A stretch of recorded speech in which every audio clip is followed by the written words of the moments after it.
আমরা বর্তমান সরকারকে বলে দিচ্ছি, আপনি একটি পার্ট টাইম গভর্নমেন্ট, একটা পার্ট টাইম গভর্নমেন্ট হয়ে ফুল টাইম অ্যাটিটিউড দেখাবেন না। আপনাদেরকে প্রয়োজনীয় সংস্কারের জন্য দায়িত্ব দেওয়া হয়েছে।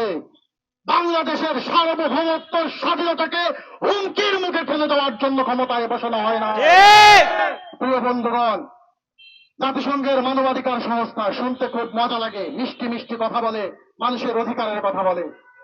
প্রিয় বন্ধুগণ, আমাদের পার্শ্ববর্তী দেশ ভারতে যখন জাতিগত নিধনের নামে মুসলিম নিধন করা হয়, সেখানে জাতিসংঘের মানবাধিকার কোথায় থাকে?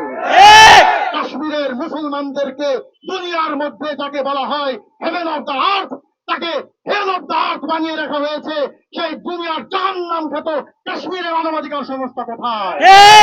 যেখানে প্রতি একজন নাগরিকের জন্য 8 জন ভারতীয় সৈনিক, সেখানে মানবাধিকার সংস্থা যাইতে পারে না?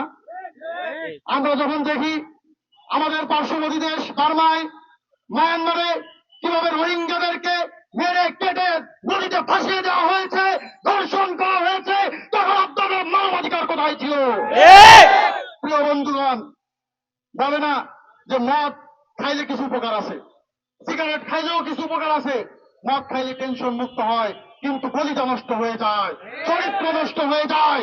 সিগারেট খাইলে দুশ্চিন্তা কমে, কিন্তু লিভার লাঞ্চ নষ্ট হয়ে যায়।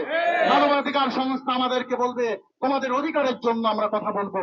মিষ্টি মিষ্টি কথা শুনতে ভালো লাগলেও এই মানবাধিকার আমাদের মূল্যবোধকে ধ্বংস করার জন্য দেশে এসেছে।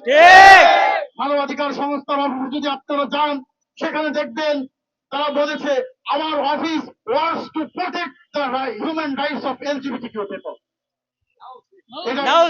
এলজিবিটিকিউ পিপলের অধিকার তারা রক্ষা করতে চায়। এলজিবিটিকিউ এটা কি মানুষের অধিকার হইতে পারে?